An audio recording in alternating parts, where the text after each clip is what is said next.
Assalamualaikum warahmatullahi wabarakatuh.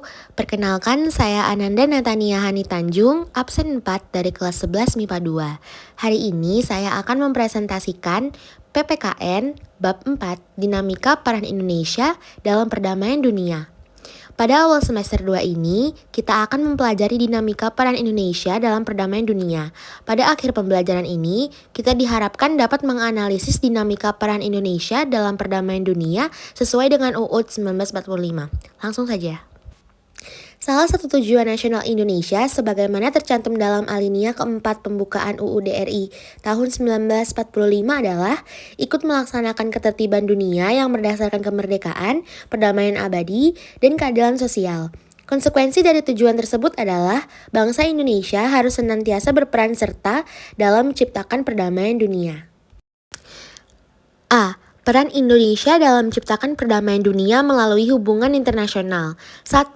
Makna hubungan internasional. Hubungan internasional merupakan salah satu jawaban bagi persoalan yang dialami oleh suatu negara. Ketika suatu negara mengalami kekurangan dalam suatu bidang, misalnya kekurangan tenaga ahli untuk membantu negerinya, maka melalui hubungan internasional, negara tersebut mampu mengatasi persoalan tersebut dengan meminta bantuan dari negara lain. Oleh karena itu, hubungan internasional mempunyai kedudukan yang sangat penting dalam kehidupan suatu negara yang beradab. Sebenarnya apa sih hubungan internasional itu? Secara umum, hubungan internasional diartikan sebagai hubungan yang bersifat global yang meliputi semua hubungan yang terjadi dengan melampaui batas-batas ketatanegaraan. Konsepsi hubungan internasional oleh para ahli sering dianggap sama atau dipersamakan dengan konsepsi politik luar negeri, hubungan luar negeri, dan politik internasional. Pertama ada politik luar negeri. Politik luar negeri adalah seperangkat cara atau kebijakan yang dilakukan oleh suatu negara untuk mengadakan hubungan dengan negara lain dengan tujuan untuk tercapainya tujuan negara serta kepentingan nasional negara yang bersangkutan. Yang kedua ada hubungan internasional. Hubungan internasional merupakan keseluruhan hubungan yang dijalankan oleh suatu negara dengan semua pihak yang tidak tunduk pada kedaulatannya. Dan yang terakhir ada politik internasional. Politik internasional merupakan politik antar negara yang mencakup kepentingan dan tindakan beberapa atau semua negara serta proses interaksi antar negara maupun antar negara dengan organisasi internasional. Pentingnya hubungan internasional bagi Indonesia. Suatu bangsa yang merdeka tidak dapat hidup sendiri tanpa bantuan dari negara lain. Untuk menjaga kelangsungan hidup dan mempertahankan kemerdekaannya, negara tersebut membutuhkan dukungan dari negara lain. Nah, untuk mendapatkan dukungan tersebut, suatu negara harus mengadakan hubungan yang baik dengan negara lain. Misalnya, ketika awal kemerdekaan, bangsa Indonesia membutuhkan pengakuan dan dukungan dari negara lain. Oleh karena itu, para pendiri negara menjalin hubungan dengan India, Australia, Amerika Serikat, Belgia, Mesir, dan sebagainya. Alhasil, kemerdekaan negara Indonesia mendapatkan dukungan dari negara-negara lain di dunia. Suatu negara dapat menjalin hubungan dengan negara lain manakala kemerdekaan dan kedaulatannya telah diakui secara de facto dan de jure oleh negara lain. Perlunya kerjasama dalam bentuk hubungan internasional antara lain karena faktor-faktor berikut. A. Faktor internal. Faktor internal adalah adanya kekhawatiran terancamnya kelangsungan hidup kesananya, baik melalui kudeta maupun intervensi dari negara lain. Yang kedua ada faktor eksternal, merupakan ketentuan hukum alam yang tidak dapat dipungkiri bahwa suatu negara tidak dapat berdiri sendiri tanpa bantuan dan kerjasama dengan negara lain. Ketergantungan tersebut terutama dalam upaya memecahkan masalah-masalah ekonomi, politik, hukum, sosial budaya, pertahanan, serta keamanan. Pola hubungan internasional yang dibangun oleh bangsa Indonesia dapat dilihat dari kebijakan politik luar negeri Indonesia.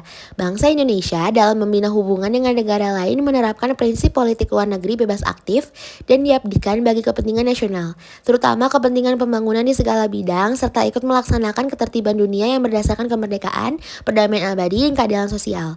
Pembangunan hubungan internasional bangsa Indonesia ditujukan untuk peningkatan persahabatan dan kerjasama bilateral, regional, dan multilateral melalui berbagai macam forum sesuai dengan kepentingan dan kemampuan nasional. Selain itu, bagi bangsa Indonesia, hubungan internasional diarahkan untuk hal-hal berikut. A. Pembentukan satu negara Republik Indonesia yang berbentuk negara kesatuan dan negara kebangsaan yang demokratis. B. Pembentukan satu masyarakat yang adil dan makmur serta material ataupun spiritual dalam wadah NKRI. C. Pembentukan satu persahabatan yang baik antara Republik Indonesia dan semua negara di dunia. Dasar kerjasama adalah membentuk satu dunia baru yang bersih dari imperialisme dan kolonialisme menuju perdamaian dunia yang sempurna. D. Mempertahankan kemerdekaan bangsa dan menjaga keselamatan negara. Memperoleh barang-barang yang diperlukan dari luar untuk memperbesar kemakmuran rakyat.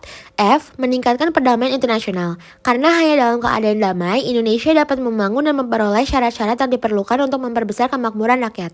G. Meningkatkan persaudaraan segala bangsa sebagai pelaksanaan cita-cita yang tersimpul di dalam Pancasila, dasar dan filsafat negara kita. 3. Politik luar negeri Indonesia dalam menjalin hubungan internasional. Apa sebenarnya politik luar negeri bangsa Indonesia? Untuk mengetahui corak politik luar negeri Indonesia, coba perhatikan pembukaan UUD NRI tahun 1945 alinea keempat tentang tujuan negara.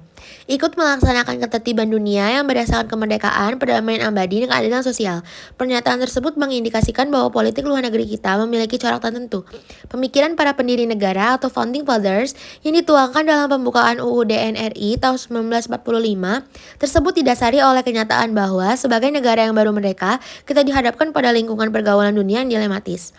Pada awal pendirian negara RI, kita dihadapkan pada suatu situasi dunia yang dikuasai oleh dua kekuatan negara adidaya sebagai akibat dari Perang Dunia Kedua. Kondisi demikian mau tidak mau memaksa bangsa Indonesia untuk menentukan sikap.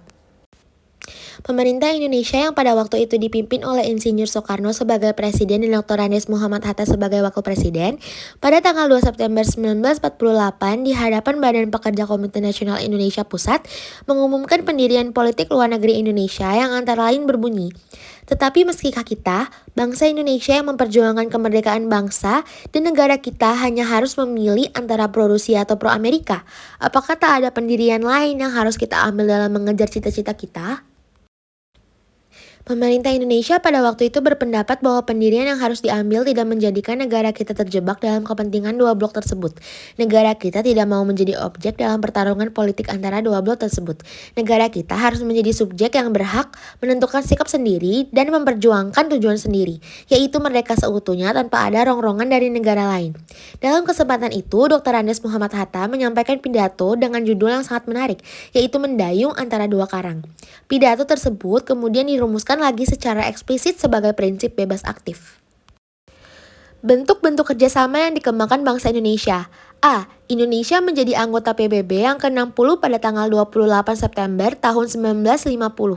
B. Memprakarsai penyelenggaraan KAA pada tahun 1955 yang melahirkan semangat dan solidaritas negara-negara Asia Afrika yang kemudian melahirkan Dasar Bandung. C. Keaktifan Indonesia sebagai salah satu pendiri GNB pada tahun 1961.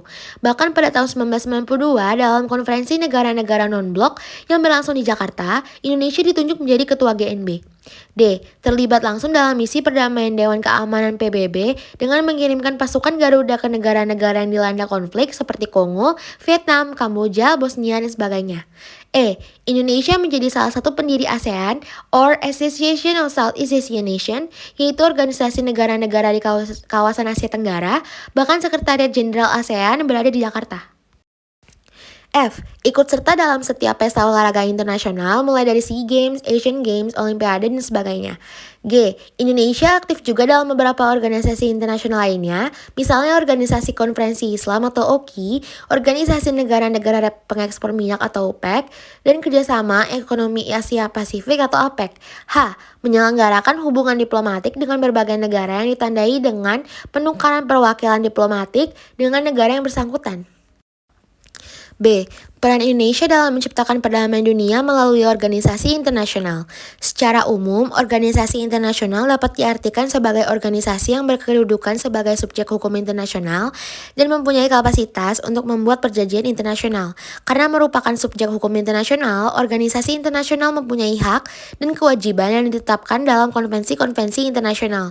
Organisasi internasional pada umumnya beranggotakan negara-negara. Akan tetapi, meskipun demikian, tidak menutup kemungkinan organisasi internasional terdiri dari berbagai badan hukum atau badan usaha, bergantung dari sifat organisasi tersebut. 1. Peran Indonesia di Perserikatan Bangsa-Bangsa atau PBB. Indonesia resmi menjadi anggota PBB ke-60 pada tanggal 28 September 1950 dengan suara bulat dari para negara anggota. Sebagai negara anggota PBB, Indonesia terdaftar dalam beberapa lembaga di bawah naungan PBB, misalnya ECOSOC, Dewan Ekonomi dan Sosial, lalu ada ILO, Organisasi Buruh Internasional, maupun FAO, Organisasi Pangan dan Pertanian. Salah satu prestasi Indonesia di PBB adalah saat Menteri Luar Negeri Adam Malik menjabat sebagai Ketua Sidang Majelis Umum PBB untuk masa sidang tahun 1974. 2. Peran Indonesia dalam ASEAN atau Association of Southeast Asian Nations. Indonesia sangat berperan aktif dalam organisasi ASEAN. Indonesia selalu aktif berpartisipasi dalam setiap penyelenggaraan KTT atau pertemuan-pertemuan ASEAN. Indonesia sering menjadi tuan rumah dalam acara-acara penting ASEAN. Di antaranya adalah sebagai berikut. A. KTT ASEAN pertama. KTT ini diselenggarakan di Bali pada tanggal 24 Februari 1976.